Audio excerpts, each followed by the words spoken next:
இன்றைக்கு உருவான மோதல் என்பது ஒரு பிகினிங் தான். பட்ஜெட் கூட்டத்தொடரில் இன்னும் வளருமோ என்று தான் நான் பார்க்கிறேன். அப்புறம் சோஃபா மாடல் ஆட்சியா, அது என்னன்னு புரியறதுக்கு எனக்கு ரொம்ப நாள் ஆச்சு. அறுவை சிகிச்சையில் குணம் இது ஆயுட்கால நிவாரணம். டாக்டர் ஸ்ரீவர்மாஸ். குறைந்த விலை நிறைந்த தரம், தங்கள் தேவைகள் அனைத்தும் ஒரே இடத்தில். ஜெயச்சந்திரன். பார்ட்டி ஃபண்டுன்னு சொன்னோடனே இவங்க எல்லாமே எந்திரிச்சு பேச ஆரம்பிச்சிட்டாங்க. பார்ட்டி ஃபண்ட், கட்சி நிதி அப்படின்ற பேர்ல அடிச்ச கொள்ளையெல்லாம் ஒன்னா கஜானாவுக்குள்ள கொண்டு சேர்த்துக்கிட்டே இருக்கிறோம். திரு உதயநிதி அவர்கள் முதலமைச்சர் பேசி முடிக்கிற வரை காத்திருந்திருக்க வேண்டும். வெளிநடப்புன்ற அந்த உத்தியை கையில் எடுத்தது லஞ்ச ஊழல் சம்பந்தப்பட்ட விமர்சனங்களை தாங்கிக் கொள்ள தயாராக இல்லை என்பதைத்தான் வெளிப்படுத்தி இருக்கிறது. ஒரு பார்ட்டி ஃபண்ட் அப்படின்னு சொல்லியிருக்கிறாரு. எதையும் ஆதாரத்தோடு எதையும் பேசுங்க.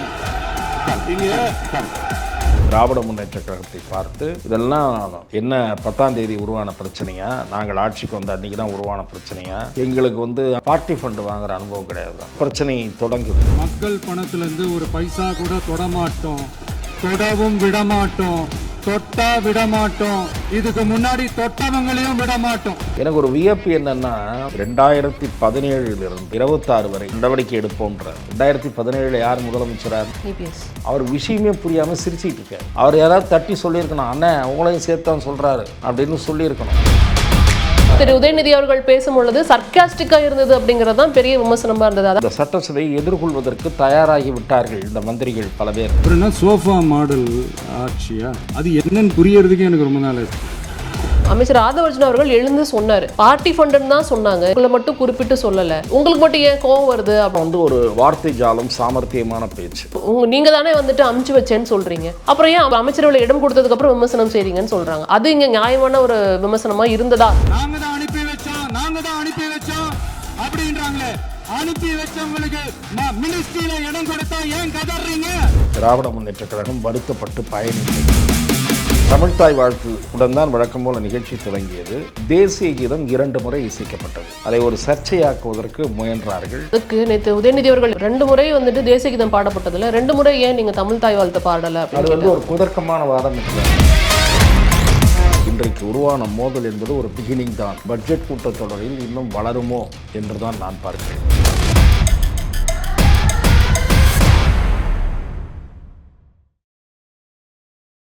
நேயர்களுக்கு வணக்கம். தற்போது நம்மிடையே மூத்த பத்திரிகையாளர் திரு துக்ளக் ரமேஷ் அவர்கள் தான் இணைந்திருக்கிறார்கள். பேச நிறைய விஷயங்கள் இருக்கு, பேசலாம். சார் வணக்கம். வணக்கம் சார். அதாவது 17வது சட்டமன்றம், இதில் இந்த முதல் கூட்டத்தொடர் பெரிய எதிர்பார்ப்புக்கு மத்தியில் நடந்து முடிஞ்சிருக்கு அப்படிங்கிறத பார்க்க முடிஞ்சிச்சு.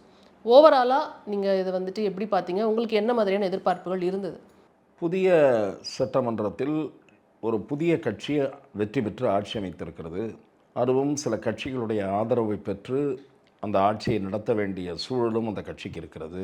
மிக பெரும்பாலான உறுப்பினர்கள் இந்த பேரவைக்கு புதியவர்கள், அதாவது ஆளுங்கட்சியைச் சேர்ந்தவர்கள். ஆகவே இவர்களெல்லாம் எப்படி சட்டமன்றத்தை பயன்படுத்தி கொள்ளப் போகிறார்கள், எப்படி உரையாற்றப் போகிறார்கள்? அமைச்சரவை எடுத்துக்கொண்டாலும் கூட திரு செங்கோட்டையன் அவர்களை தவிர மீது எல்லோருமே புதியவர்கள். பேரவை தலைவர் அனுபவம் வாய்ந்த முன்னாள் சட்டமன்ற உறுப்பினர். ஆகவே பேரவையை நடத்துவதற்கு ஒரு தகுதியான ஒருவரை பேரவைத் தலைவராக மாண்புமிகு முதலமைச்சர் அவர்கள் தேர்வு செய்திருக்கிறார் என்று சொன்னாலும் கூட, அமைச்சரவையில் இருக்கக்கூடிய புதியவர்கள் எப்படி செயல்பட போகிறார்கள்? எதிர்க்கட்சியில் இருக்கக்கூடியவர்கள் பழுத்த அனுபவம் வாய்ந்தவர்கள். பிரதான எதிர்க்கட்சியான திராவிட முன்னேற்ற கழகமாக இருந்தாலும், இரண்டாவது எதிர்க்கட்சியாக இருக்கக்கூடிய அண்ணா திராவிட முன்னேற்ற கழகமாக இருந்தாலும், 2 பேரும் ஆளுங்கட்சியாக இருந்தவர்கள். அதிலே அனுபவம் வாய்ந்த உறுப்பினர்கள் தேர்ந்தெடுக்கப்பட்டிருக்கிறார்கள். அவர்கள் வைக்கக்கூடிய விமர்சனங்களுக்கு, எழுப்பக்கூடிய கேள்விகளுக்கு இந்த ஆட்சி, அமைச்சர்கள், முதலமைச்சர் எப்படி பதில் சொல்லப் போகிறார்? இப்படி பல எதிர்பார்ப்புகளோடு தான் இந்த பேரவை கூட்டத்தை ஊடகவியலாளர்கள் அவரோடு பார்ப்பதற்கு காத்திருந்தார்கள்.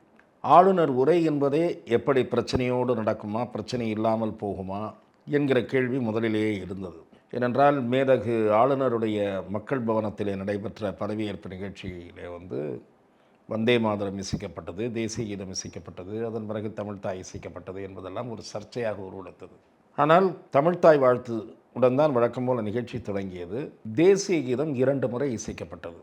வந்தே மாதத்திற்கு பிறகு ஒரு முறை, பிறகு ஆளுநர் உரை நிகழ்த்தி முடித்து அவருடைய உரையின் தமிழாக்கத்தை பேரவைத் தலைவர் படித்து முடித்து கூட்டம் முடிகிற சமயத்தில் மீண்டும் தேசிய கீதம் இசைக்கப்பட்டது. இதை திராவிட முன்னேற்றக் கழகம், அதன் சார்பில் பேசிய திரு சிவசங்கர், அதேபோல் எதிர்க்கட்சி துணைத் தலைவர் திரும்ப திரும்ப அது ஒரு 10 நிமிடம் பேசி அதை ஒரு சர்ச்சையாக்குவதற்கு முயன்றார்கள். தேசிய கீதத்தை 2 முறை பாடுவதில் உங்களுக்கு என்ன பிரச்சனை? தமிழ்த்தாய் வாழ்த்து முதலில் இசைக்கப்பட்டு விட்டது. நாம் இந்த அவையிலே தமிழ்த்தாய் வாழ்த்துக்குத்தான் முதலிடம் என்பதில் உறுதியாக இந்த அரசு இருந்தது. ஆகவே 2 முறை பாடியதால் உங்களுக்கு என்ன நஷ்டம் வந்துவிட்டது, என்ன அதனால் என்ன பாதிப்பு வந்துவிட்டது என்ற நிலைப்பாட்டை இந்த ஆளுங்கட்சி எடுத்ததை நான் வரவேற்கிறேன். மாண்புமிகு பேரவைத் தலைவரும் சரி, அவை முன்னவர் திரு செங்கோட்டையன் அவர்களும் சரி, இந்த கேள்வியை திரும்ப திரும்ப எழுப்பி திராவிட முன்னேற்றக் கழகம் அதற்கு சரியான பதில் கூற முடியவில்லை. அவர்கள் என்ன சொன்னார்கள் என்றால், நீங்கள் எந்த 2 முறை தேசிய கீதத்தை ஏற்றுக்கொண்டால் நாளைக்கு இன்னொரு முறை வேறு ஏதாவது பாடுங்கள் என்று சொல்லுவார்கள் என்று சொன்னார். பேரவைத் தலைவர் சொல்லிவிட்டார். இல்லை, அதுக்கு நேற்று உதயநிதி அவர்கள் என்ன சொன்னார்னா, 2 முறை வந்துட்டு தேசிய கீதம் பாடப்பட்டதில் 2 முறை ஏன் நீங்கள் தமிழ் தாய் வாழ்த்து பாடலை அது அப்படின்னு ஒரு குதர்க்கமான வாதம் என்று நான் பார்க்கிறேன். இன்னொரு விஷயத்தை நான் உங்களுக்கு சொல்லுகிறேன். சட்டசபைக்கு இது பொருந்தாது என்று சொன்னாலும் கூட, மேதகு ஆளுநர் கலந்து கொள்ளுகிற வெளி நிகழ்ச்சிகளில், நான் சொல்லுகிற பொது நிகழ்ச்சிகளில் ஆளுநர் மாளிகையிலிருந்து உங்களுக்கு தெரிவிக்கப்படும், தமிழ்த்தாய் வாழ்த்து முடிந்தவுடன் தேசிய கீதம் இசைக்கப்பட வேண்டும். பிறகு ஆளுநர் புறப்படும் போது தேசிய கீதம், அதாவது விழா முடிந்ததும் தேசிய கீதம் இசைக்கப்பட வேண்டும்.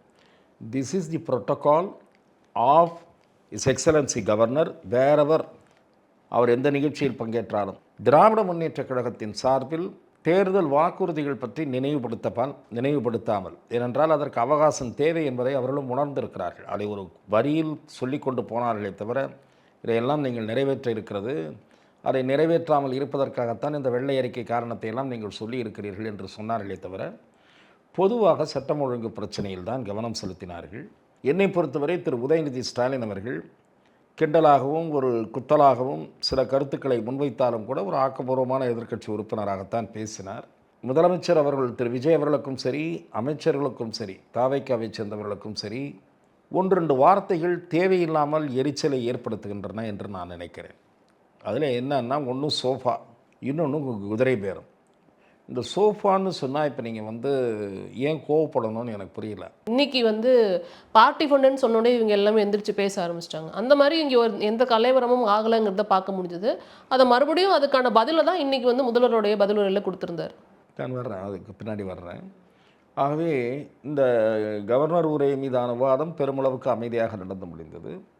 1-2 தருணங்களில் அமைச்சர்கள் திரு ஆடவ் அர்ஜுனா, திரு ராஜ்மோகன், திரு நிர்மல்குமார் ஆகியோரெல்லாம் எழுந்து விளக்கமளித்து, புதிய அமைச்சர்களாக இருந்தாலும் கூட திரு ஆடவ் அர்ஜுனா, திரு புசி ஆனந்த் அவரையும் சேர்த்து கொள்ள வேண்டும், இந்த சட்டசபையை எதிர்கொள்வதற்கு தயாராகி விட்டார்கள் இந்த மந்திரிகள் பல பேர் என்பதை நம்மால் புரிந்து கொள்ள முடிந்தது. இன்னும் சில பேர் பேச வேண்டியிருக்கிறது, அதெல்லாம் வேறு விஷயம். ஆனால் அவர்களும் சபை நடவடிக்கைகளை கூர்மையாக கவனித்து கொண்டிருப்பார்கள், தயாராகி விடுவார்கள் பட்ஜெட் கூட்டத்தொடருக்குள் என்று தான் நான் நம்புகிறேன். இன்றைய முதலமைச்சர் அவர்களுடைய பதிலுரையை பொறுத்தவரை முதல் பகுதி தாவேகா என்பது ஏதோ திடீரென்று ஒரு மக்கள் ஆதரவை பெற்றுவிட்டு விடவில்லை, வெறும் சினிமா கவர்ச்சியின் மூலம் மட்டும் வெற்றி பெறவில்லை என்று கூறுவதற்காக ஒரு முதல் பகுதியை திரு விஜய் அவர்கள் பயன்படுத்தி கொண்டார். சுமார் 10 நிமிடங்கள் விஜய் நற்பணி இயக்கமாக இருந்து, மக்கள் இயக்கமாக இருந்து மக்களுக்கு செய்த பணிகள் அவற்றை பட்டியலிட்டார். மீனவர்கள் பிரச்சனை, இலங்கை பிரச்சனை, இவற்றிலெல்லாம் தனது இயக்கம் எடுத்துக்கொண்ட பங்களிப்பை சொன்னார். அதன் பிறகு அரசியல் கட்சியாக மாறிய பிறகு சந்தித்த சவால்கள், களங்கள், இந்த கரூர் சம்பவம் உட்பட தான் ஏற்றுக்கொள்ள நேர்ந்த அந்த பழியை தூக்கி தன் மீது போட நடந்த முயற்சி, இதெல்லாம் ஓகே. அதன் பிறகு சப்ஜெக்டுக்கு வராரு. கவர்னர் உரை மீது எதிர்க்கட்சி வைத்த விமர்சனங்களுக்கு சப்ஜெக்டுக்கு வராரு. That portion is also okay. மின்சார வெட்டுக்கு பதில் சொன்னார், லா அண்ட் ஆர்டருக்கு பதில் சொன்னார், கரெக்டான கேள்வி எழுப்பினார். திராவிட முன்னேற்றக் கழகத்தை பார்த்து, இதெல்லாம் என்ன 10ஆம் தேதி உருவான பிரச்சனையா, நாங்கள் ஆட்சிக்கு வந்த அன்றைக்கி தான் உருவான பிரச்சனையா, உங்கள் ஆட்சியில் நீங்கள்லாம் இதெல்லாம் கட்டுப்படுத்தியிருந்தால் இப்போது ஏதாவது பண்ணிங்களா போதைப்பொருள் கட்டுப்பாடுக்கு? இதை தாண்டி திரு விஜய் அவர்கள் எழுப்பிய கேள்வியில் மிக முக்கியமான கேள்வி என்று நான் பார்ப்பது, நீங்கள் கிட்டத்தட்ட 4 மாத காலம் ஒரு ரெகுலர் டிஜிபி இல்லாமல் அதை நிரப்பாமல் வைத்திருந்தீர்கள். எதற்காக நான் சொல்கிறேன்னா, ஆனாலும் அது நீண்ட அவகாசம்தான். நீங்கள் ஒரு வாரம் 1 மாதத்துக்கு மேலே அதை எடுக்க வேண்டிய அவசியமே இல்லை. நீங்கள் ஒரு பேனல் அனுப்புகிறீங்க, சென்ட்ரல் கவர்மெண்ட் அதை மாற்றி கேட்குது, இன்னொரு பேனல் அனுப்புகிறீங்க, எமர்ஜென்சியாக முடிக்க வேண்டிய விஷயம். ஆனால் இவங்க பல விஷயங்களில் தாமதம் பண்ணாங்க. புது டிஜிபியை தாமதம் பண்ணாங்க, மாண்புமிகு அமைச்சர் நேரு மீது வழக்கு பதிவு செய்ய வேண்டிய கடிதத்தை அமலாக்கத்துறை அனுப்புனதன் மேலே முடிவெடுக்கலை. பொறுப்பு டிஜிபி அதனாலேயே எக்ஸ்டெண்ட் பண்ணி வச்சுருந்தாங்களான்ற கேள்வி வந்தது. ஆகவே அந்த விமர்சனம், எங்கள் ஒரு ரெகுலர் டிஜிபியை கூட போடாமல் ஒரு ஆட்சியை நடத்தினீங்க என்று முதலமைச்சர் விஜய் வைத்த விமர்சனம் சரியான விமர்சனம். அதன் பிறகு பிரச்சனை எப்போது தொடங்குகிறது என்றால், எங்களுக்கு அனுபவம் கிடையாது தான், உங்களை மாதிரி அனுபவம் கிடையாது தான், எங்கள் எம்எல்ஏக்களுக்கோ மந்திரிகளுக்கோ கமிஷன் வாங்குகிற அனுபவம் கிடையாது தான், மக்கள் வரி பணத்தை கொள்ளையடிக்கிற அனுபவம் கிடையாது தான், இதெல்லாம் பேசும்போதே ஒரு பிரச்சனை தொடங்குது. அதில் கடைசியாக எங்கே முடியுது, இந்த டாஸ்மாகில் என்னது அப்படின்னு திரும்பி கேட்குறாரு. பார்ட்டி ஃபண்டு, அந்த பார்ட்டி ஃபண்டு வாங்குகிற அனுபவம் கிடையாது தான். உடனே கடுமையான எதிர்வினையாற்றுவதற்கு திராவிட முன்னேற்றக் கழகம் முற்படுகிறது. அப்போது பேரவைத் தலைவர் குறுக்கிட்டு சொல்கிறார், பலமுறை சொன்னார், ஒரு முறை இல்லை பலமுறை சொன்னார், நீங்கள் உட்காருங்கள், முதலமைச்சர் பதிலளித்து முடித்த பிறகு அனுமதிக்கிறேன், நிச்சயமாக எதிர்க்கட்சி தலைவரை அனுமதிக்கிறேன்னாரு. எனக்கு ஒரு வியப்பு என்னென்னா, அவர் ஊழலை சொன்னது 2017 26 வரை அது மேலே நடவடிக்கை எடுப்போன்றார். 2017 யார் முதலமைச்சரார்? இபிஎஸ். திரு இபிஎஸ். அவர் உட்காந்து அவர் விஷயமே புரியாமல் சிரிச்சிட்டு இருக்கார். திமுகவுக்கும் தாவேக்காவுக்கும் தான் பிரச்சனை போல இருக்குது, நம்மளை பற்றி ஒன்றும் பேசலை போல இருக்குது. அவர் யாராவது தட்டி சொல்லியிருக்கணும், அண்ணே உங்களையும் சேர்த்தான் சொல்கிறாரு அப்படின்னு சொல்லியிருக்கணும். அதை அவர் கவனிக்கலை. ஸோ திமுகவை சீண்டுவது அல்லது அவர்களை ப்ரோவோக் செய்வது என்பது தான் விஜய் அவர்களுக்கு அந்த பதிலுரையில் நோக்கமாக இருந்திருக்கிறது. அந்த ப்ரோவோக்கு ரீசன் இருக்கு. நேற்று அதான் அவங்க சோஃபான்றாங்க. திரு உதயநிதி அவர்கள் பேசும்பொழுது சர்க்காஸ்டிக்கா இருந்தது அப்படிங்கிறது தான் பெரிய விமர்சனமா இருந்தது. அதாவது வார்த்தை பிரயோகங்கள் மேபி கரெக்டாக இருந்திருக்கலாம், பட் இது ரொம்ப சர்க்காஸ்டிக்காக இருந்தது அப்படிங்கிறது. நான் என்ன சொல்கிறேன், இரண்டு தரப்பிலுமே நான் என்ன சொல்லுகிறேன் என்றால், ஒரு அசம்பிளியை நான் அப்சர்வ் பண்ண விதத்தை நீங்கள் கேட்கிறீர்கள். இந்த மோதல், இன்றைக்கு உருவான மோதல் என்பது ஒரு பிகினிங் தான். இது பட்ஜெட் கூட்டத்தொடரில் இன்னும் வளருமோ என்று தான் நான் பார்க்கிறேன். நீங்கள் டிஎம்கே மேலே இருக்கக்கூடிய அந்த அப்சஷன், அந்த ஒரு வெறுப்புணர்ச்சி, அது நீங்க வேண்டும். தாவேக்காவுக்கும் எடுக்க வேண்டிய நடவடிக்கை எடுங்க. நீங்க சொல்றதை நான் குறுக்கிறதுக்கு மன்னிக்கணும். திரு அமைச்சர் ஆதவர்ஜுன் அவர்கள் எழுந்து சொன்னார், பார்ட்டி ஃபண்டுன்னு தான் சொன்னாங்க, இங்கே எதிர்க்கட்சிகள்னு நிறைய பேர் இருக்கீங்க, உங்களை மட்டும் குறிப்பிட்டு சொல்லலை, உங்களுக்கு மட்டும் ஏன் கோவம் வருது அப்படிங்கிற வாதத்தை வச்சு. இதெல்லாம் ஒரு வார்த்தை ஜாலம், சாமர்த்தியமான பேச்சு. அதுதான் நான் சொல்கிறேன். 2017 போது ஏடிஎம்கே சேர்த்து தான். நான் என்ன சொல்கிறேன், எந்த டிபார்ட்மெண்ட்டில் பார்ட்டி ஃபண்டு வாங்கினாங்களோ, எங்கே தவறு நடந்திருக்குன்னு உங்கள்கிட்ட ஃபைலில் ப்ரூஃப் இருக்கும். பார்ட்டி ஃபண்டு வாங்கினாங்கன்னு தொழிலதிபர்கள் உங்கள்கிட்ட சொல்கிறதையோ நீங்கள் ஆட்சிக்கு வந்த உடனே சொல்லியிருப்பாங்க. பார்ட்டி ஃபண்டு இல்லைன்றது நன்றி சார்னு கூட சொல்லியிருப்பாங்க. உங்களுக்கு நான் அளித்த நேர்காணலையே இது நடைமுறைக்கு வந்தால் நான் பெரிதும் வரவேற்பேன்னு நான் சொல்லியிருக்கேன். உங்கள்கிட்ட இருக்கிற எவிடன்ஸை வச்சு ஆதாரம் இருந்தால் எஃப்ஐஆர் போடுங்க, கேஸாக கொண்டாங்க, எந்த கேஸில் என்ன பண்ணாங்கன்னு கொண்டாங்க. இரண்டாவது, கால அவகாசம். நீங்கள் வாக்குறுதிகளை நிறைவேற்றுவதற்கு கால அவகாசம் கேட்கலாம். சட்டம் ஒழுங்கு பிரச்சனையில் நீங்கள் கால அவகாசம் கேட்கவே முடியாது. முதலமைச்சர் சொல்லுகிற அந்த வாரத்தை ஏற்க முடியாது அப்படின்றதெல்லாம். சட்டம் ஒழுங்கு கால அவகாசம் கேட்டார் அப்படின்னு எடுத்துக்கலாம். இல்லை, நான் அப்படி எடுத்துக்கல. நான் சொல்கிறேன், நான் அவருக்கு சொல்கிறேன். இந்த மோதல் அதே மாதிரி திரு உதயநிதி அவர்கள் இன்றைக்கு முதலமைச்சர் பேசி முடிக்கிற வரை காத்திருந்திருக்க வேண்டும். அவர் உடனே அந்த வெளிநடப்புன்ற அந்த உத்தியை கையில் எடுத்தது திராவிட முன்னேற்றக் கழகம் அந்த லஞ்ச ஊழல் சம்பந்தப்பட்ட விமர்சனங்களை தாங்கிக் கொள்ள தயாராக இல்லை என்பதைத்தான் வெளிப்படுத்தி இருக்கிறது. நான் என்ன சொல்கிறேன், முதலமைச்சர் கூறிய குற்றச்சாட்டுக்கு அவர் ஒரு வரியில் பதில் சொன்னார்ல, அதையே முதலமைச்சர் பேசி முடித்தவுடன் இன்னும் கொஞ்சம் விரிவாக சொல்லியிருக்கலாம். நாங்கள் கமிஷன் வாங்கியிருந்தால் வழக்கு போடுங்கன்னு உதயநிதி சொல்லிவிட்டார், சபையிலேயே சொல்லிவிட்டார். நேற்று திரு உதயநிதி அவர்கள் பேசும்பொழுது ஆளுங்கட்சியை சார்ந்த அமைச்சர்கள் குறுக்கிட்டு பேசினாங்க. நேற்று டைம் கொடுக்கப்பட்டது, விவாதம் மாறி மாறி நடந்தது. கிட்டத்தட்ட இந்த சைடு அமைச்சர் அறநிலையத்துறை அமைச்சர் பேசினார், சிடிஆர் நிர்மல்குமார் அவர்கள் பேசினார். இது மாதிரி நிறைய பேர் மாறி மாறி பேசினாங்க உதயநிதி அவர்கள் பேசும்போது. அப்போ இன்றைக்கி முதல்வர் பேசும்போது அந்த சைடு அனுமதிச்சிருக்கணுமா? இல்லை, அனுமதி கேட்டவங்க ஒரே அந்த கடைசி கட்டத்தில் தான் கேட்டாங்க. அதுக்கு முன்னாடி கேட்டாங்களான்னு எனக்கு தெரிஞ்சு கேட்ட மாதிரி தெரியல. ஏன்னா நானும் லைவில் பார்த்துட்டு தான் இருந்தேன். அதுக்கு முன்னாடி கேட்கல. இந்த கடைசி கட்டத்தில் தான் திரு உதயநிதி அவர்களும் பதிலளிக்க விரும்பினார். பின்வரிசையில் இருந்த 1-2 பேர்களும் பதிலளிக்க விரும்பினார்கள்.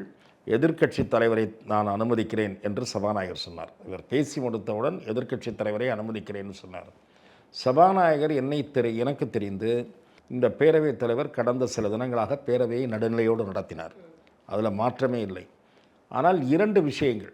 நேற்றைய தினம் ஒரு முன்னாள் துணை முதலமைச்சர் உதயநிதி அவர்கள் பேசுகிற போது பாலியல் அத்துமீறல்களில் தாவேகாவினரே சம்பந்தப்பட்டிருக்கிறார்கள் என்று பேசிய போது பொதுமைப்படுத்தக்கூடாது, குறிப்பிட்ட நபர்கள் பெயர் இருந்தால், குற்றச்சாட்டு இருந்தால் நான் அனுமதிப்பேன், இல்லாவிட்டால் அனுமதிக்க முடியாதுன்னு சொன்னார். பிறகு குறிப்பிட்ட நபர்கள் பெயரை சொல்லி 2 வழக்குகளை சொன்னார். ஸோ அதை பேரவைத் தலைவர் அனுமதித்து விட்டார். அந்த யார்ட்ஸ்டிக் நான் என்ன சொல்லுகிறேன் என்றால் முதலமைச்சருக்கும் பொருந்த வேண்டும். நீங்க பார்ட்டி ஃபண்ட் பத்தி பேசுறத சொல்றீங்க. பார்ட்டி ஃபண்டை பற்றி அதுக்குமே கமிஷன் எல்லாத்திலையும் கமிஷன் வாங்கினாங்க அதெல்லாம் அவர் சொல்கிறார் இல்லையா, அதற்குமே பேரவைத் தலைவர் குறுக்கிட்டு சொன்னார். அவர் என்ன சொன்னார்னா, நான் ரெக்கார்ட்ஸை பார்த்துட்டு அப்புறமா சொல்கிறேன் அப்படின்னாரு. அது ஒரு ஃபேர் இதுன்னு சொல்ல முடியாது. ஆனால் அதை கூட பரவாயில்லன்னு விட்டுடலாம். இவர் பேரவைத் தலைவரை அமைதி காத்திருக்கணும். இவர் முதலமைச்சர் சொல்கிறார், அந்த கதையை சொல்கிறேன்னு சொல்லிட்டு, அதுவும் நான் முதலமைச்சர் செய்தது சரியல்ல என்பது என் பார்வை. கதையை சொல்கிறேன்னு ஆரம்பித்தார், எந்த கதையும் சொல்லலை அவர். ஒருத்தன் தண்ணியில் போய் ஏதோ தேடிட்டு இருந்தானா, எங்கடா அப்படின்னு அவங்க யாரோ ஒரு பெரியவர் கேட்டானா, எங்கள் அப்பாவை காணோம்னானா. இதுதான் 3 வரி கதை. இப்படி ஏதாவது ஒரு கதை இருக்கா, எங்கேயாவது இருக்கான்னு எனக்கு தெரியும். குட்டி கதை இது நிச்சயமாக திரு விஜய் அவர்கள் தவிர்த்திருக்க வேண்டும். முன்னாள் முதலமைச்சர் அவர்கள் நெடிய அரசியல் பொது வாழ்க்கைக்கு சொந்தக்காரர். நீங்கள் ஒரு தேர்தலில் தோற்று விட்டதாலேயே அவர் வலிமை இழந்த தலைவராகிவிட மாட்டார். அரசியலில் தேர்தல் களத்தில் தோற்ற பல தலைவர்கள் இருக்கிறார்கள். அவர்களெல்லாம் வலிமை இழந்த தலைவர்களா, மதிப்பிழந்த தலைவர்களா, செல்வாக்கிழந்த தலைவர்களா? செல்வி ஜெயலலிதா பொது தேர்தலில் தோற்றிருக்கிறார், பேரறிஞர் அண்ணா தோற்றிருக்கிறார், பெருந்தலைவர் காமராஜர் தோற்றிருக்கிறார். ஆகவே அவர்கள் வலிமை இழந்த தலைவர்களாகி விடுவார்களா? ஆகவே நான் அதை ஏற்றுக்கொள்ளவில்லை. மொத்தத்தில் நீங்கள் என்ன சம்மிங்கப்பா பண்ண சொன்னீங்கன்னா, இந்த சூழல் இன்றைக்கு கடைசி நாள் என்ற அந்த உருவான அந்த சூழல் தொடர்வது இந்த சட்டமன்றம் சுமூகமாக நடைபெறுவதற்கு உதவாது. அமைச்சர்கள் சில பேர் டிபார்ட்மெண்ட்டை பார்க்க ஆரம்பித்து விட்டார்கள் என்பது அவர்களுடைய குறுக்கீடுகளிலிருந்து பதில்களிலிருந்து தெரிந்தது. அதை நான் வரவேற்கிறேன். அது அறநிலையத்துறை அமைச்சராக இருந்தாலும் சரி, பொதுப்பணித்துறை அமைச்சர் திரு ஆதவர்ஜனா அவர்களாக இருந்தாலும் சரி, நீர்வளத்துறை அமைச்சர் திரு புசி ஆனந்தாக இருந்தாலும் சரி, வெளியே செய்தியாளர்களை சந்தித்து பேட்டி அளித்த செல்வி கீர்த்தனா, ஸோ அவர்களெல்லாம் they have started their work concentrating on their department என்பதை என்னால் புரிந்து கொள்ள முடிகிறது. இது ஒரு வரவேற்புக்குரிய சூழல். மாண்புமிகு முதலமைச்சர் விஜய் அவர்களை பொறுத்தவரை குறைந்தபட்சம் அடுத்த சட்டமன்ற கூட்டத்தொடருக்குள்ளாவது நன்கு தயாராக வேண்டும். நீங்கள் ஒவ்வொரு முறையும் அடுத்த நாள் பதில் சொல்கிறேன்றது முடியாது. இப்போ நீங்கள் கடந்த ஆட்சி காலத்தில் எடுத்துக்கிட்டோம் அப்படின்னா, இப்போ சபாநாயகராக இருக்கிறவரே, அதாவது திரு அப்பா அவர்களே எல்லாத்துக்கும் பதில் சொல்லிட்டு இருந்தாருங்கிறத பார்க்க முடிஞ்சது. அது நம்ம நியாயமே சொல்ல முடியாது. அதுதான் சொல்றேன். எல்லாத்துக்கும் முதல்வர் எழுப்புவாங்கல்ல. இல்லை நான் சொல்றது, நான் இப்போ கூட அதை விட்டுறேன். நான் என்ன சொல்றேன், மாண்புமிகு முதலமைச்சர் விஜய் அவர்கள் அடுத்த சட்டமன்ற கூட்டத்தொடர், அதாவது அவருக்கு அனுபவம் நிர்வாக அனுபவம் அவர் இப்போ நிர்வாகத்தை தெரிந்து கொண்டு வருகிறார், புரிந்து கொண்டு வருகிறார். அதில் எனக்கு எந்த குறைபாடும் கிடையாது. தலைமைச் செயலகத்திற்கு அவர் ஒழுங்காக காலை 9:45 9:50 ரெகுலராக வந்து விடுவது என்பதே நிர்வாகத்தில் ஒரு டிசிப்ளினை கொண்டு வந்திருக்கிறது. அதெல்லாம் நான் மாற்று கருத்தே இல்லை. தலைமைச் செயலகம் ஒரு கட்டுப்பாட்டுக்குள்ளே வந்திருக்கு. எல்லா துறையிலையும் இருக்கக்கூடிய முக்கியமான செக்ஷன் ஆஃபீஸர்ஸ்லாம் இருக்காங்க. ஏன்னா செக்ரட்டரி சிஎம் ஆஃபீஸ் போனார்னா என்ன பண்ணுறது, மந்திரி ஒரு நோட்ஸ் கேட்டார்னா என்ன பண்ணுறது அப்படின்ற ஒரு டிசிப்ளின் செக்ரட்டேரியட்டில் இப்போது கூடுதலாக வந்திருக்கிறது. முன்பு அவ்வளோ தூரம்லாம் கிடையாது. பாதி ஸ்டாஃபுங்க உள்ளே இருப்பாங்க, பாதி ஸ்டாஃபுங்க கேன்டீனில் இருப்பாங்க, இல்லை வெளியில் இருப்பாங்க. ஏன்னா சிஎம் உட்காந்துருக்காரு அங்கே, யாரை கூப்பிட்டு என்ன கேட்பாருன்னு தெரியாது. இதெல்லாம் நான் ஒத்துக்கிறேன். ஆனால் ஒவ்வொரு முறையும் நீங்கள் அந்த மீட்டிங் ஸ்டைலில் நம்ம பேசுகிறப்போ பேசிக்கலாம்னு நினைக்கிறது சரியாக வராது. நீங்கள் எதிர்க்கட்சி உறுப்பினர்களின் கேள்விகளுக்கு சில நேரங்களில் உடனடியாக பதிலளிக்க வேண்டும், உடனடியாக விளக்கம் தர வேண்டும்.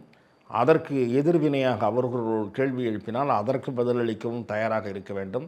அந்த வகையில் திரு விஜய் அவர்கள் தயாரானவராக தெரியவில்லை. இதை தாண்டி இத்தனை வருஷமாக நடக்காத ஒன்று இந்த தடவை நடந்திருக்குதுன்னா எல்லாமே பார்த்தோம். என்ன நடக்குது சட்டமன்றத்துல லைவா எல்லாமே மிக பார்த்தோம் அப்படி- நிச்சயமாக வரவேற்கக்கூடிய ஒரு விஷயம். மாண்புமிகு திரு விஜய் அவர்களோ இதற்கு யார் காரணமானவர்களோ அவர்களை நான் முழுமையாக பாராட்ட கடமைப்பட்டிருக்கிறேன். ஏன்னா இது சட்டமன்ற உறுப்பினர்கள் மீது பெரும் பொறுப்புணர்வை கொண்டு வரும். சும்மா கிண்டல் அடிக்கிறது, கதை பேசிகிட்டு இருக்கிறது. நீங்கள் கூட பார்த்தீங்கன்னா நேற்று பேரவைத் தலைவர் ஒரு அறிவுரை கூறினார்.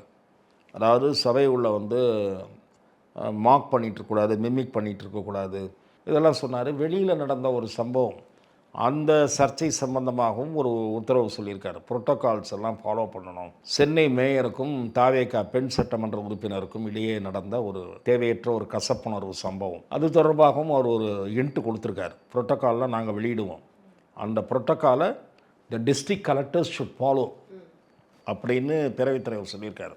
நிச்சயமாக பேரவைத் தலைவருக்கு அவ்வாறு உத்தரவு பிறப்பிக்கக்கூடிய அதிகாரம் இருக்கிறது என்பது தான் என்னுடைய பார்வை. ஆகவே சட்டமன்றத்தை லைவ் கவரேஜ், நேரலை ஒளிபரப்பு செய்வது என்பது வரவேற்கக்கூடிய விஷயம். மக்களும் தெரிந்து கொள்வார்கள் இந்த சட்டசபை உபயோகமாகத்தான் செயல்படுகிறதா, யார் உண்மையாகவே மக்கள் பிரச்சனைகளை பேசுகிறார்கள், எதற்காக வீணாக சண்டை போடுகிறார்கள், அந்த சண்டையில் யார் பக்கம் தவறு இருக்கிறது என்பதெல்லாம் மக்கள் தெரிந்து கொள்வார்கள். ஆனால் அது வந்து பார்லிமெண்ட்டு மாதிரி ஆயிடக்கூடாது. பார்லிமெண்ட்டில் ரொம்ப கூச்சல் குழப்பம் அதிகரித்து பேப்பர் கழித்து பறக்க விடுற மாதிரி வந்ததுன்னா லைவை கட் பண்ணிவிடுவாங்க. இங்கே அந்த லெவல்லலாம் நிற்க மாட்டாங்க. இங்கேருந்து அந்த பக்கம் போகிறது, இங்கேருந்து இந்த பக்கம் போகிறதெல்லாம் இந்த சபை பார்த்துருக்கு. இல்லை, இன்னைக்கு கூட ஆஸ்டின் அவர்கள் எழுந்து வந்துட்டார் அப்படிங்கிறத பார்க்க முடிஞ்சிச்சு. அது வந்து வெல்லில் வர்றதுன்றது வந்து சில நேரங்களில் நடந்திருக்கு. நடக்காத சம்பவம்லாம் கிடையாது. அதாவது சபாநாயகருக்கு முன்னாடி இருக்கக்கூடிய அந்த காலி பகுதி வெல் என்று சொல்லப்படும். பார்லிமெண்ட்லேயும் சரி, well of the house members வந்துட்டாங்க, gheraoed the speaker, shouted slogans அதெல்லாம் சொல்லியிருக்காங்க. பட்ஜெட் பேப்பர்ஸ்லாம் கிழிச்சு பறக்க விட்டுருக்காங்க. பார்லிமெண்ட்லேயும் பண்ணியிருக்காங்க, இங்கேயும் பண்ணியிருக்காங்க. ஆகவே அந்த மாதிரி சம்பவங்கள் நடைபெறுவதற்கு முன் மெம்பர்கள் ஒரு முறைக்கு 3 முறை சிந்திக்க வேண்டிய அவசியம் ஏற்படும். அது வந்து இந்த நேரலை ஒளிபரப்பு கொண்டு வரக்கூடிய ஒரு நன்மை. அவங்களும் வந்து ரொம்ப ஃப்ரஸ்ட்ரேட் ஆகி ஒரு வாய்ப்பே கொடுக்கலன்னு வச்சுங்க, என்ன பண்ணுவாங்க, ஸ்பீக்கர் முன்னாடி போய் தர்ணா தான் பண்ணுவாங்க. அப்போ அது லைவில் போகும்போது அவங்களுக்கு வாய்ப்பு மறுக்கப்பட்டதுன்னு சொல்லும்போது ஏன் அவங்களுக்கு பதில் சொல்ல வாய்ப்பு கொடுக்கலன்ற கேள்வி மக்கள் முன்னாடி வரும். அந்த வகையில் உதவினாலும் அடிதடி மாதிரிலாம் போச்சுன்னா அங்கே லைவை கட் பண்ணி தான் பண்ணி விட்டுருவாங்க. ஆளுங்கட்சி மேலே தப்பு இல்லைன்னா லைவை விடுவோம். எதிர்கட்சிக்காரன் வந்து அடித்தான்னா நம்ம ஆள் 2 அடி வாங்கினாலும் பரவாயில்ல அப்படின்னு லைவில் காட்டும். இல்லை, இவ்வளோ வருஷமா லைவே இல்லாமல் இருந்திருக்கு. இப்போ 2 கட்சிகளும் அதிமுகவும் சரி திமுகவும் சரி நாங்கள் வந்தோடனே வந்துட்டு நேரலை செய்யப்படும்னு சொன்னாங்க. 2 பேருமே அதை 2 பேருமே பண்ணலை. 2 பேரும் அவங்களுக்கு வசதியான போர்ஷன் மட்டும் காலையில் கொஸ்டின் அவர் 110 ஸ்டேட்மெண்ட் படிக்கிறது இதெல்லாம் லைவ் போட்டு, தங்களை பாராட்டுறதெல்லாம் லைவ் போட்டு பின்னாடி பூரா லைவை நிறுத்திடுவாங்க. மெம்பர்ஸுடைய ஸ்பீச்சை கட் பண்ணி அவங்களுக்கு எது அனுமதிக்கத்தக்கதுன்னு நினைக்கிறாங்களோ அதை மட்டும்தான் டெலிகாஸ்ட்டுக்கு கொடுத்துட்ருந்தாங்க. அந்த நிலை இப்போது மாற்றப்படும். லைவ் என்பது வரவேற்கத்தக்கது. அதற்காக நிச்சயமாக திரு விஜய் அவர்களையும் பாராட்டலாம், திரு ஜேசிடி பிரபாகர் அவர்களையும் பாராட்டலாம். திரு ஜேசிடி பிரபாகர் என்னை பொறுத்தவரை தாவேக்காக்கு கிடைத்திருக்கக்கூடிய ஒரு அசட் என்றது கூட சொல்லலாம். பேரவையில் 2-3 நாள் கூட்டத்தொடரில் மிக பெரும்பாலான தருணங்களில் நடுநிலையோடு நடத்தி செல்ல வேண்டும் என்பதில் அவர் அக்கறை செலுத்தினார் என்று நான் பார்க்கிறேன். இதுக்கு அடுத்ததாக வந்துட்டு நிறைய விஷயங்கள் இன்றைக்கி வந்து முதல்வர் வந்துட்டு பதில் உரையில் கொடுத்துருக்குறாருங்கிறத பார்க்க முடிஞ்சுது. நாங்கள் ஆட்சிக்கு வந்ததுக்கப்புறம் என்னென்னலாம் பண்ணணும், இவங்க வந்து 40 நாளில் என்னென்னலாம் பண்ணீங்க, ஒரு திட்டத்தை கூட கொண்டு வரல அப்படிங்கிறது நேற்று எதிர்க்கட்சி தலைவர் வச்ச குற்றச்சாட்டாக இருந்தது. 40 நாள் ஆச்சு, சொல்லிக்கொள்கிற மாதிரி எந்த திட்டத்தையும் நீங்கள் கொண்டு வரல, நன்மையாக எதுவும் செய்யலை அப்படின்னாரு. அதுக்கு இன்றைக்கி பதில் சொல்லியிருக்காருங்கிறத பார்க்க முடிஞ்சிச்சு. அது குறித்து நான் பேசணும்னு நினைக்கிறேன். இல்லை, 40 நாளில் சில வேலைகள் பண்ணியிருக்காங்க. அதிகமாக பண்ணலைனாலும் அந்த மதுக்கடைகளை முன்னது வரவேற்கத்தக்கது தான். 75,000 முறை அது அதிகமாக பண்ணலை அப்படி எடுத்துக்கணுமா சார், இல்லை வந்து பண்ணியிருக்கிறாங்கன்னு எடுத்துக்கலாமா? ஏன்னா இவங்க வைக்கிற குற்றச்சாட்டு என்னன்னா நீங்கள் வந்து எதுவுமே பண்ணலை. இல்லை, அவங்க கேட்கறது வேற, இவர் சொல்கிற விளக்கம் வேற. இங்கே வந்து அந்த அவங்க என்ன எதிர்பார்க்குறாங்களோ அதுக்கு ஒரு பதில் சொல்லிட்டார். அவங்க கேள்வியை கேட்டாங்க. ஒருத்தர் கேட்டார், தாய்மாமன் சீர் இதெல்லாம் வரும், எப்போ வரும்னு தெரியல, மக்கள் கேட்குறாங்க அப்படின்லாம் கேட்டார். தாய்மாமன் சீர் 4,000 ரூபாய் இதெல்லாம் இப்போ உடனே பண்ண முடியாது. யதார்த்த நிலை அதுதான். இது நிச்சயமாக எதிர்க்கட்சிகள் நீங்கள் கேட்டாலும் மக்கள் அதை ஏற்றுக்கொள்ள மாட்டார்கள். மக்கள் இவர்களுக்கு அவகாசம் கொடுக்க வேண்டும் என்று தான் விரும்புவார்கள். 1000 ரூபா நிறுத்தாமல் ஒழுங்காக தொடர்ந்து வந்தாலே போதும்னு தான் நினைப்பாங்களே தவிர 2,500 ரூபா ஏன் உடனே வரலன்னு ஜனங்க ஒன்றும் கொதித்து போயிட போகிறதில்ல. கிட்டத்தட்ட ஒரு வருஷம் கழித்து இதை எதிர்க்கட்சிகள் கிளறி விட மக்கள் மத்தியில் அந்த எதிர்பார்ப்பு அதிகரிக்கலாம். இப்போ எதிர்பார்க்க மாட்டாங்க. குறைந்தபட்சம் எதிர்க்கட்சிகள் தான் 6 மாத கால அவகாசம் கேட்பாங்களே தவிர மக்கள் ஒரு வருஷமாக அது நீங்கள் எப்போ பண்ணீங்க நான் கேட்குறேன். 2-2.5 வருஷம் கழித்து தானே பண்ணீங்க 1000 ரூபா போடுறத. வந்த உடனே ஒரு மாதத்துலேயே போட்டிங்களா? இல்லை. ஆகவே நீங்கள் இந்த பழைய ஓய்வூதிய திட்டம் என்ன ஆச்சு? 4.5 வருஷம் முடிஞ்சு அதுக்கு ஒரு புது பேரை வச்சு புதுப்பிக்கப்பட்ட நம்ம ஒரு ஓய்வூதிய திட்டம்னு ஒன்று கொண்டாந்தீங்க. அதை அரசு ஊழியர்கள் நாங்கள் கேட்டது இது இல்லைன்னு ஒரு செக்ஷன் மறுத்துட்டாங்க, ஒரு செக்ஷன் வரவேற்று நன்றி சொன்னாங்க. ஆகவே எல்லா வாக்குறுதிகளையும் உடனடியாக நிறைவேற்றுவது இன்றைய சூழலில் திரு விஜய் அவர்களுக்கு சாத்தியமில்லை. அதை மக்களும் புரிந்து கொள்வார்கள். எதிர்க்கட்சியினர் இதை பற்றி பேசினாலும் அது பெரிய அளவில் எடுபடாது என்பதுதான் என் பார்வை. ஓகே. ஸோ இப்போ அவங்க கொண்டு வந்த திட்டங்களையும் இன்றைக்கி என்னென்னலாம் கொண்டு வந்திருக்கிறோம் அப்படிங்கிறதெல்லாம் பேசியிருந்தார். அது குறித்து நீங்கள் சில விஷயங்கள் சொல்ல இல்லை, நான் இதான் சொல்கிறேன். அம்மா உணவகம் முதலமைச்சர் சொன்னார். நிச்சயமாக திராவிட முன்னேற்ற கழக ஆட்சியில் கவனிக்கப்படாத நிலையில் தான் இருந்தது. ஒரு சிதிலமடையக்கூடிய சூழலில் தான் இருந்தது. அது பெரிய அளவில் மக்களுக்கு பயனளித்த ஒரு திட்டம். அது சாதாரணமாக நினைக்கக்கூடாது. அதை கவனிக்காமல் விட்டதுனால என்ன ஆச்சு, அந்த கட்டடமே பாழடைஞ்சு போன மாதிரி ஒரு சுண்ணாம்படிகை கூட இல்லாமல், உணவகம் இருக்குன்னு பளிச்சுன்னு தெரியக்கூட இல்லாமல், இது என்னத்துக்கு ஜெயலலிதா பேரில் ஆரம்பிக்கப்பட்ட திட்டம் அம்மா உணவகம், இது என்ன நம்ம எதுக்கு அக்கறை செலுத்தணும் அப்படின்ற மாதிரி விட்டாங்க. திரு விஜய் அவர்கள் நிச்சயமாக அதை புரிந்து கொண்டார் என்று நான் நினைக்கிறேன். இந்த திட்டத்தை உயிரூட்டணும், ஒரு ஆக்கப்பூர்வமான முறையில் இந்த அம்மா உணவகங்கள் செயல்படணும் என்று நிச்சயமாக அதற்குரிய நடவடிக்கைகள் எடுக்கப்பட்டால் அது மக்களுடைய வரவேற்பை பெறும். நிச்சயமா. இப்போ அங்கேருந்து நாங்கள் அமுச்சு வச்சோம், கூட்டணி கட்சிகள்லாம் நாங்கள் அமுச்சு வச்சோன்னு சொல்கிறீங்க. ஆனால் அவங்களுக்கு அமைச்சர் பதவி கொடுத்தா கதறீங்க அப்படிங்கிற வாதத்தை முன் வச்சிருக்கிறாரு. அதுக்குமே அங்கே ஒரு பெரிய கூச்சல் குழப்பம் நிலவுச்சு அப்படிங்கிறத பார்க்க முடிஞ்சது. கூட்டணி கட்சிகளை திமுக அமைச்சர் பதவி வாங்கினதுக்கப்புறம் திமுகவை சார்ந்த சிலர் விமர்சனம் செய்தார்கள் என்பது உண்மைதான். அதையுமே இன்னைக்கு சட்டமன்றத்தில் பிரதிபலிச்சிருக்கிறாரு. திராவிட முன்னேற்ற கழகத்தினுடைய கூட்டணி கட்சிகளின் ஆதரவில் தான் இந்த அமைச்சரவை இப்போது இயங்கி கொண்டிருக்கிறது என்று திரு உதயநிதி அவர்கள் முன்வைத்த விமர்சனத்தில் எந்த தவறும் இருப்பதாக நான் பார்க்கவில்லை. இன்னும் சொல்லப்போனால் திரு விஜய் அவர்கள் இந்த கூட்டணி கட்சிகளை பற்றி முன்பு விமர்சித்து பேசினார். இப்போது அவர்களுடைய கொள்கை பெரும்பாலும் திராவிட முன்னேற்ற கழக கூட்டணியில் இருக்கக்கூடிய கட்சிகளுடைய கொள்கை பெரும்பாலும் விஜய் அவர்களுடைய கொள்கையோடு ஒத்துப்போகிற காரணத்தால் நாங்கள் ஆதரவை கோரி பெற்றோம், அதில் தவறில்லை என்று தாவேகா தரப்பு விளக்கம் கூறியது. அதிலெல்லாம் எந்த மாற்று கருத்தும் இல்லை. ஆனால் திரு விஜய் அவர்கள் பதிலளிக்காத ஒரு கேள்வி இருக்கிறது. நீங்கள் இவர்களுடைய ஆதரவையெல்லாம் பெற்றீர்கள், இவர்களுக்கு மந்திரி பதவி கொடுத்தீர்கள், தேர்தலுக்கு முன்பாகவே எங்களோடு சேர்கிறவர்களுக்கு மந்திரி பதவி தருகிறோம் என்று சொன்னோம், அதைத்தான் இப்போது செய்திருக்கிறோம் என்றெல்லாம் கூறுகிறீர்கள். இந்த விளக்கங்கள் எல்லாம் ஏற்கத்தக்கவைதான். ஆனால் அதிமுகவின் ஒரு பகுதி, உடைந்த ஒரு பகுதி, அந்த ஒரு பகுதியைச் சேர்ந்த 4-5 பேரை உருவி அவர்களுடைய ஆதரவை நீங்கள் பெற்றுக்கொள்ள முயற்சி எடுத்தது எந்த வகையிலே அறம் சார்ந்த அரசியல் என்ற கேள்வி எழுகிறது. அதைத்தான் திரும்ப சில கட்சிகள் குதிரை பேரம் என்று மறைமுகமாக கூறுகின்றன. அந்த விமர்சனத்தை கம்யூனிஸ்ட் கட்சி ஏற்றுக்கொண்டிருக்கிறது, விடுதலை சிறுத்தைகள் கட்சி ஏற்றுக்கொண்டிருக்கிறது. ஆகவே திரு விஜய் அவர்கள் காலதாமதமாக அதை தவறு என்று புரிந்து கொண்டாரோ. அது குதிரை பேரம் என்று நீங்கள் விமர்சனம் செய்கிறது தான் இப்போ நம்ம சில விஷயங்கள் இன்டர்பிரட் பண்ண வேண்டியது இருக்குது. ஏன்னா அங்கேருந்து வந்த எம்எல்ஏக்கள் இது குதிரை பேரம் இல்லை, நாங்கள் விரும்பி சேர்றோம் அப்படிங்கிறத அவங்களே பல பொது மேடைகளில் அதுவும் சொல்லலாம் இணைப்பு விழாவில் பேசியிருக்கிறாங்கிறத பார்க்க முடியுது. அண்ணா திராவிட முன்னேற்ற கழகத்திலேருந்து வர்றாங்க, நீங்கள் அவங்கள ஏற்றுக்கிறீங்க, உடனே ராஜினாமா அக்செப்ட் பண்ணுறீங்க, உடனே உறுப்பினர் கார்டு கொடுக்குறீங்க, நாங்கள் ஒன்றும் கூப்பிடல அவங்களா தான் வந்தாங்கன்றீங்க. அதற்கு முன்னாடி ஒரு 5-6 பேருக்கு மந்திரி பதவி தர்றதாக வாக்குறுதி தரப்பட்டதுன்னு நாம் ஏதோ யூகிக்கலை, டிவியில் செய்தி ஓடிச்சு. இரண்டாவது, எதற்காக இப்போது ஒரு தேர்தல் திணிக்கப்பட வேண்டும்? நீங்கள் ராஜினாமா செய்துவிட்டு வருவதாக இருந்தால் நாங்கள் சேர்த்து கொள்ள முடியாது என்று சொல்லியிருந்தால் என்ன நடந்திருக்கும்? இப்போது இன்றைக்கு வந்திருக்கக்கூடிய ஒரு செய்தியை நாம் பார்த்தோம். அநேகமாக அந்த 4 பேருக்கும் சீட்டு கொடுக்க வேணாம்னு அவர் முடிவு பண்ணிட்டாரு. வாரிய தலைவர் இளைய தலைவர் ஏதாவது கொடுத்துக்கலான்னு முடிவு பண்ணிட்டாருன்னு ஒன்று அவங்க ஷாக்காய் ஜெர்க்காய் உட்காந்துருப்பாங்க. இப்போது எதற்காக சொல்லுகிறேன் என்றால், மக்கள் மீது தேவையில்லாத இடைத்தேர்தல் 5 தொகுதிகளில் திணிக்கப்பட போகிறது. விஜய் அவர்கள் ராஜினாமா செய்த இடம் மட்டும்தான் நியாயமானது. அதற்கே தேசிய அளவில் விவாதம் நடைபெற்று கொண்டிருக்கிறது. மீதி 5 தொகுதிகளில் மக்கள் மீது தேர்தல் திணிக்கப்பட்டிருக்கிறது. இது ஏற்றுக்கொள்ளக்கூடிய வழி. இந்த இடத்துல ராஜினாமா பண்ணிட்டு வாங்கன்னு இவங்க சொன்னாங்களாங்கிறது நமக்கு எப்படி தெரியும்? அவங்க ராஜினாமா பண்ணிட்டு இங்கே வந்து சேர்ந்துருக்கலாம். இதை இவங்க தான் பண்ண சொன்னாங்கன்னு நம்ம வந்து பொதுவாக ஒரு குற்றச்சாட்டு வைக்கிறோமோன்னு தோணுது. தங்களை சேர்த்து கொள்ள மாட்டார்கள் என்று உறுதிப்படுத்திக் கொள்ளாமல் அவர்கள் ராஜினாமா செய்திருப்பார்கள் என்று நீங்கள் நம்பினால் நான் நம்ப தயாராக. சரி, இதில் இன்னொரு என்னுடைய கேள்வி என்னன்னா, நீங்கள் தானே வந்துட்டு அமுச்சு வச்சேன்னு சொல்கிறீங்க, அப்புறம் ஏன் அமைச்சரவை கொடுத்ததுக்கப்புறம் அமைச்சரவையில் இடம் கொடுத்ததுக்கப்புறம் விமர்சனம் செய்கிறீங்கன்னு சொல்கிறாங்க? அது இங்கே நியாயமான ஒரு விமர்சனமாக இருந்ததா?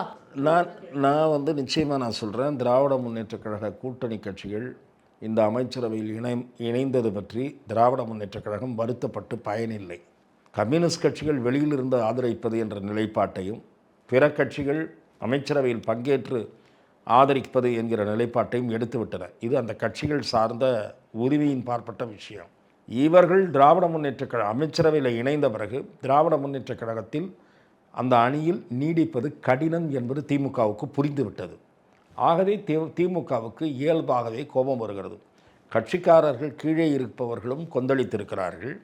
அந்த கொந்தளிப்பு உணர்வு மேல்மட்டத்தில் இருக்கக்கூடிய தலைவர்கள் மத்தியில் அதிருப்தியாகவும் வெறுப்பாகவும் எரிச்சலாகவும் ஏற்படுகிறது. இது வந்து ஒரு இயற்கை தான். நீங்கள் 15 நாளைக்கு முன்னாடி அவங்க கட்சிக்காரங்களாம் உயிரை கொடுத்து கிரவுண்டில் ஒர்க் பண்ணியிருக்கான்.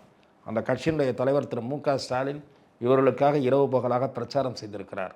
ஆகவே ஒரு கூட்டணி கட்சியினுடைய தலைவர், தலைமை கட்சியினுடைய தலைவர் என்ற முறையில் இவர்கள் எடுத்த முடிவை சந்தர்ப்பவாதமாக பார்க்கிறார், விமர்சிக்கிறார். இந்த கட்சிகளை பொறுத்தவரை அமைச்சரவையில் இடம் தருகிறோம் வாருங்கள் என்று வலிந்து ஒரு தலைவர் அழைக்கும் போது அந்த அழைப்பை ஏற்றுக்கொள்ளலாம் என்று விரும்புகிறார்கள். அவர்கள் என்ன தானாக அடம்பிடித்து அமைச்சராக வேண்டும் என்று கேட்டார்களா? திரு விஜய் அவர்கள் முஸ்லீம் லீக்கிற்கு வெளிப்படையாக அழைப்பு விடுத்தார். திருமாவை நேரில் சந்தித்து வலியுறுத்தினார். ஆகவே இந்த வாய்ப்பை நாம் தவறவிட வேண்டாம். கட்சிக்குள்ளும் கேட்கிறார்கள், நாம் போய் சேர்ந்து கொள்ளலாம் என்று சொல்லுகிறார்கள். இவர்களுக்கு உள்ளுக்குள் அரசியல் கணக்கும் இருக்கிறது. இந்த கட்சிகளுக்கெல்லாம் என்ன அரசியல் கணக்கு? 2 ஆண்டுகளுக்கு பிறகு வருகிற நாடாளுமன்ற தேர்தல் வரை விஜயினுடைய பாப்புலாரிட்டி நீடிக்குமானால் அப்படியே அவரோடு ஒட்டி கொண்டு அடுத்த முறை அந்த கட்சியில் எம்பி ஆகிவிடலாம் என்று நினைக்கிறார்கள். அரசியல் சந்தர்ப்பவாதம் என்பது அந்த கட்சிகளிடம் இருந்தது என்ற விமர்சனம் உண்மைதான், நியாயம்தான். நிச்சயமா. இப்போ அடுத்தடுத்து நிறைய விமர்சனங்களும் குற்றச்சாட்டுகளும் நேற்று வச்சாங்க. அதுக்கு வந்து இங்கே தரப்பில் இருக்கிறவங்க வந்துட்டு பதில் அளித்தாங்கங்கிறத பார்க்க முடியுது. குறிப்பாக மின்சாரத்துறை, அறநிலையத்துறையெல்லாம் வந்துட்டு இங்கே பெரிய பேசு பொருளாக இருந்தது. அது குறித்து சுருக்கமாக சில விஷயங்கள் மட்டும் நம்ம பேசணும்னு நினைக்கிறேன். ஏன்னா இங்கே மின்வெட்டு பெரிய பிரச்சனையாக இருக்குது. ஆனால் மின்வெட்டுக்கு காரணமானவங்க யார், அதில் நடந்த பிரச்சனைகள் என்ன அப்படிங்கிறதுக்கான பதிலை வந்துட்டு சிடிஆர் நிர்மல்குமார் அவர்கள் சொல்லியிருந்தார். மாண்புமிகு அமைச்சர் நிர்மல்குமார் அவர்கள் மின்துறையில் இருக்கக்கூடிய குளறுபடிகளை ஆராய்ந்து கொண்டிருக்கிறார். அதை நான் வரவேற்கிறேன். ஆனால் முந்தைய ஆட்சியில் நடந்த தவறுகள் அல்லது ஊழல் இதுதான் இப்போது மின்வெட்டுக்கு காரணம் என்று சொல்லவே முடியாது, நியாயப்படுத்தவும் முடியாது. இப்போது கோடை காலத்திலே இயல்பாகவே மின்சார வெட்டு பிரச்சனை ஏற்படும். இப்போது உற்பத்தி ஜெனரேஷன் தேவையான அளவுக்கு இருக்கிறதா, டிஸ்ட்ரிபியூஷன் இருக்கிறது என்கிறார்கள். டிஸ்ட்ரிபியூஷனில் தான் பிரச்சனை என்கிறார்கள். டிரான்ஸ்ஃபார்மர், அதில் அந்த மின் கடத்திகள், இந்த ஒயரு, அதில் ஏதோ சம் ப்ராப்ளம், டெக்னிக்கல் இஷ்யூஸ், இதுதான் பவர் கட்டுக்கு காரணம். அதை சரி செய்வதற்கு குழுக்களை போட்டிருக்கிறோம் என்று திரு நிர்மல்குமார் சொல்லுகிறார். பிரச்சனை ஏதோ ஒரு டிரான்ஸ்ஃபார்மரே மாற்றணும்னு வைங்க, அது வந்து ஜஸ்ட்டு ஈஸியாக உடனே முடியக்கூடிய விஷயம் இல்லை. It will take at least 2-3 weeks time.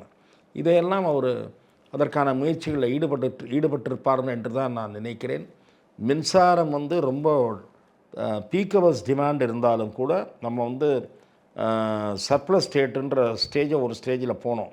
இப்போ தேவைப்பட்டால் வெளி மாநிலங்களிலிருந்து வாங்குவதிலும் தவறில்லை. டிரான்ஸ்பரண்ட்டாக நடக்கணும், அவ்வளவுதான். முன்ன வந்து அதில் வாங்குறதுல தப்பு நடந்ததுன்றதும் முன்ன இருந்த குற்றச்சாட்டு. இப்போ அந்த குற்றச்சாட்டை தவிர்த்து விட்டு செய்ய வேண்டும். திரு நிர்மல்குமார் ஈஸ் அட் இட், அதாவது அந்த ப்ராப்ளத்தை அட்டன் பண்ணுவதில் அவர் இருக்கிறார். அவருடைய போதாத நேரம் அல்லது அவர் வந்த நேரம் இந்த மின்வெட்டு பிரச்சனை என்பது சில பகுதிகளில் நடந்து கொண்டிருக்கிறது. எல்லா பகுதிகளிலும் யாரோ சரி செய்கிறார்கள் என்பதை ஏற்க முடியாது. டெக்னிக்கல் இஷ்யூஸ் இருக்குது, அதில் அந்த சிஸ்டம், அது ஆப்ரேஷனில் ஏதோ பிரச்சனை இருக்குது, ஆப்ரேஷனல் சைடில் ஏதோ பிரச்சனை இருக்குது. அதை அட்ரஸ் செய்கிற முயற்சியை விரைவாக இந்த அரசு மேற்கொள்ளும் என்று நான் நம்புகிறேன். ஆமாம் சார். ஸோ அடுத்த கட்ட நடவடிக்கைகள் எப்படி நகருதுன்னு பார்க்கலாம் சார். நேரத்துக்கு ரொம்ப நன்றி. வாய்ப்புக்கு நன்றி. Thank you sir.